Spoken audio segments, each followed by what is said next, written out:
হ্যাঁ, এখন আমার বাম দিকের পেছনের মাইক থেকে একটা প্রশ্ন নিচ্ছি। আমার নাম পাস্কেল। আমি একজন শিক্ষক। আমি একজন খ্রিস্টান। আপনার কথাই বলছি। আপনি ইংরেজি অনুদিত গসপলের সাথে একমত, যা আমরা খ্রিস্টানরা বিশ্বাস করি। আমি এগুলোর উদ্ধৃতি দিচ্ছি। 1 নম্বর, 4টি গসপলে যখন যিশু দীক্ষা নিয়ে বেরিয়ে আসলেন, স্বর্গ থেকে একটা শব্দ হচ্ছিল, এ আমার প্রিয় পুত্র, আমি তার উপর সন্তুষ্ট, তাকে মানো। একইভাবে 2 নম্বরে আছে, মাউন্ট টাবুরে তাকে পবিত্র করা হলো, তার মুখমণ্ডল সূর্যের মতো দেখাচ্ছে, স্বর্গ থেকে শব্দ বেরিয়ে আসছে, এ আমার প্রিয় সন্তান, আমি তার উপর সন্তুষ্ট, তোমরা তার কথা শোনো। অনেক সময় তিনি শয়তানকে তাড়াতেন। তারা মানুষের কাছে এসে বলতো, হে ঈশ্বরের সন্তান, কেন আমাদের অত্যাচার করছো সময়ের আগে? আবার বড় যাজকের সামনে যাজক যখন তাকে বলল, মহাপ্রভুর শপথ, তাকে বললাম, তুমি কি ঈশ্বরের পুত্র? তখন যিশু বলল, তুমি এটা বলছো। আর যাজক 5 নম্বর অনুচ্ছেদ বলছে, প্রধান যাজক যখন তারা যিশুকে অভিযুক্ত করল, পিলোটের সামনে বলল, এই লোকটি বলছে সে ঈশ্বরের পুত্র, ধর্মমতে সে অভিকে ক্রুশবিদ্ধ করতে চায়। পিলোট এটা জানতেন না, সেজন্য তা যিশুকে ক্রুশে চড়াতে চাইলেন। তাহলে সে নিজেকে ঈশ্বরের পুত্র দাবি করেছিল, যদিও সে সরাসরি বলেনি আমি ঈশ্বরের পুত্র, পরোক্ষভাবে বলেছে। ধরুন আপনি ডাক্তার জাকির নায়েক, আপনি এমবিবিএস ডাক্তার, আর আপনি বললেন, হ্যাঁ ভাই আপনি বলেছেন, এর মানে এই নয় আপনি নিজে বলেছেন আমি ডাক্তার জাকির নায়েক এমবিবিএস। একইভাবে যদিও যিশু নিজে বলেননি আমি ঈশ্বরের পুত্র, তিনি সম্মতি দিয়েছেন। সম্ভবত ভদ্রতার খাতিরে তিনি বলেননি আমি ঈশ্বরের পুত্র। আবার আরেকটি উদাহরণ। ভাই, আপনার প্রশ্ন ইতিমধ্যে 5টা অনুচ্ছেদের উদ্ধৃতি দিয়েছেন, কোনোটারই রেফারেন্স বলেননি। না না, আমি এটার জন্য প্রস্তুত না, তাই আর বলছি না। আমি রেফারেন্সটা বলে দেবো, কোনো সমস্যা নেই, আমি রেফারেন্সটা বলে দেবো, আপনাকে সাহায্য করবো ভাই, আমি আপনাকে সাহায্য করতে চাই ভাই, কোনো সমস্যা নেই। আপনার প্রশ্নটা কি? আপনি কি এই 5টা অনুচ্ছেদ বলে বোঝাতে যাচ্ছেন যিশু ঈশ্বর দাবি করেছিলেন? হ্যাঁ। ঠিক আছে, আমি উত্তর দিচ্ছি। আমার চ্যালেঞ্জ ছিল একটা মাত্র স্পষ্ট বক্তব্য বের করে দেখান পুরো বাইবেল থেকে, যেখানে যীশু খ্রিস্ট ভাই সাল্লাল্লাহু আলাইহি সাল্লাম নিজে বলেছেন আমি ঈশ্বর, অথবা বলেছেন আমার উপাসনা করো, আমি খ্রিস্টান ধর্ম গ্রহণ করতে প্রস্তুত। একটা মাত্র বক্তব্য দেখাতে পারেন নাই স্পষ্টভাবে বলা সম্পূর্ণ বাইবেল থেকে, যেখানে যীশু খ্রিস্ট ভাই সাল্লাল্লাহু আলাইহি সাল্লাম নিজে বলেছেন আমি ঈশ্বর অথবা আমার উপাসনা করো। এখানেই বাইবেল আছে। আর এটা কিং জেমস ভার্সন। যেহেতু আপনি একজন শিক্ষক, আপনি প্যাস্টরও হতে পারেন। আপনি কি প্যাস্টর? না না না, আমি একজন শিক্ষক। আমি খ্রিস্টান ধর্মের একজন প্রকৃত বিশ্বাসী। ঠিক আছে। রেড লেটার নামে এক ধরনের বাইবেল আছে যেখানে যিশুর কথাগুলো লাল করা আছে। আপনি 5টি বিষয় উল্লেখ করেছেন, আর এগুলোকে 2 ভাগে ভাগ করা যায়। প্রথমে আপনি এলোমেলো উদ্ধৃতি দিলেন আর সঠিকভাবে উদ্ধৃতি দিলেন না। যা বলতে চেয়েছেন সেটা আছে গসপেল অফ জন 3 নম্বর অধ্যায় অনুচ্ছেদ 16, বলা আছে ঈশ্বর পৃথিবীকে এত ভালোবাসলেন একমাত্র ঔরসজাত সন্তানকে দিয়ে দিলেন। তোমাদের কেউ যদি তাকে বিশ্বাস করে তার মৃত্যু হবে না, চিরস্থায়ী জীবন পাবে। এটা 4 গসপেলেই নাই, এটা আছে গসপেল অফ জন 3 নম্বর অধ্যায় অনুচ্ছেদ 16। এগুলো লিখে রাখেন, পরে চেক করে দেখবেন। গসপেল অফ জন 3 নম্বর অধ্যায় অনুচ্ছেদ 16, ঈশ্বর পৃথিবীকে এত ভালোবাসলেন যে নিজের সন্তানকে উৎসর্গ করলেন, যে কেউ তার উপর বিশ্বাস করবে সে মরবে না, চিরস্থায়ী জীবন পাবে। আবার আপনি উদ্ধৃতি দিলেন 5ম বার শেষ দিকে যে যীশুখ্রিস্ট বলেছেন তিনি ছিলেন ঈশ্বরের সন্তান।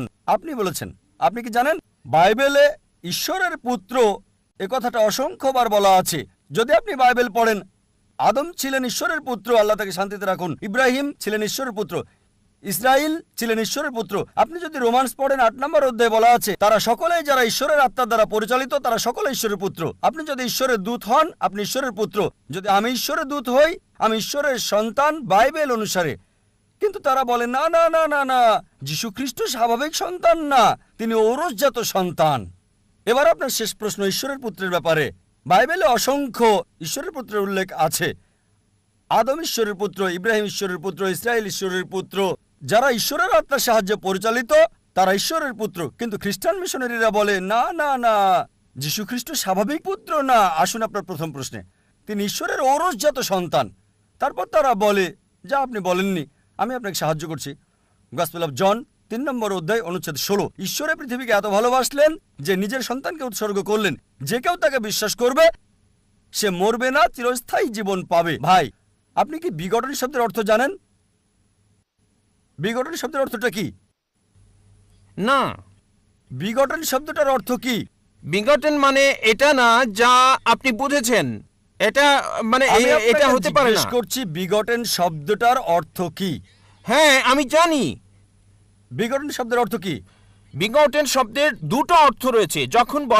যখন মানবজাতির বিষয়ে বলেন সে বিগটেন, মানে তার রক্তমাংসের পুত্র। যখন ঈশ্বর বিগটেন বলেন, তার মানে এটা কাউকে বোঝায় না, তাকে জন্ম দেয়া। এর মানে হলো গভীর সম্পর্ক পিতা এবং পুত্রের মাঝে, এটাই যথেষ্ট। যদি বলেন পুত্র, আমি বলি ধরেন কেউ এখানে আসলো আর আমি বললাম হে আমার পুত্র, সে কিছু মনে করবে না, কারণ তার অল্প বয়স। যদি আমি বলি যে পুত্র এখানে আসো, সে আসবে। যদি বলি বিগটন সন এখানে আসো, সে আমার গালে চড় মারতে পারে।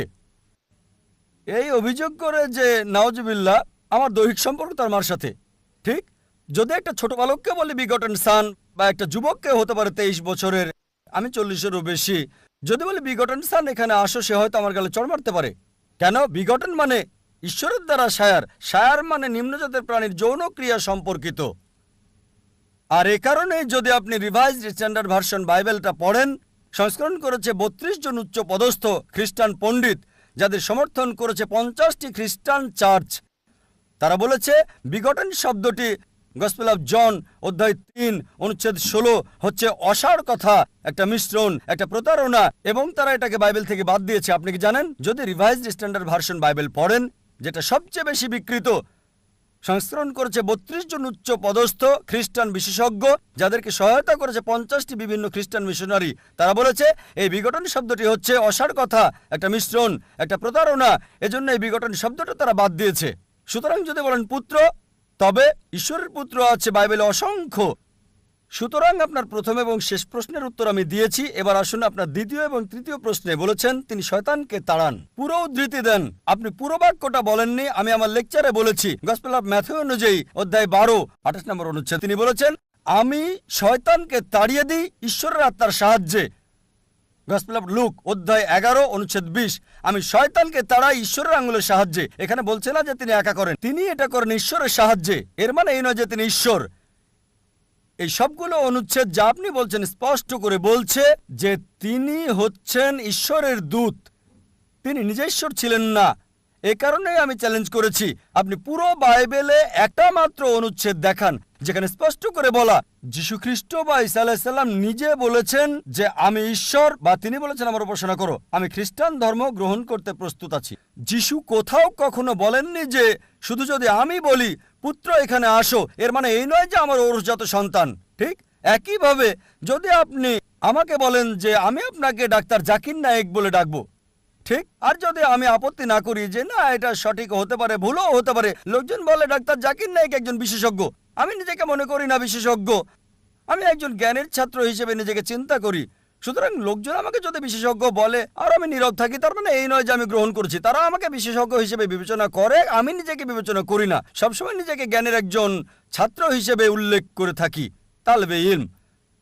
সুতরাং আপনি বাইবেল থেকে যা উদ্ধৃতি করেছেন, বাইবেলের যেখান থেকে করেন রেড লেটার হতে হবে। রেড লেটার মানে যীশু খ্রিস্ট বা ঈসা আলাইহিস সালামের কথা। একটা মাত্র বক্তব্য দেখান, স্পষ্ট অনুচ্ছেদ পরিষ্কার করে বলা পুরো বাইবেল থেকে যেখানে যীশু খ্রিস্ট বা ঈসা আলাইহিস সালাম নিজে বলেছেন যে আমি ঈশ্বর বা আমার উপাসনা করো, আমি খ্রিস্টান ধর্ম গ্রহণ করতে প্রস্তুত।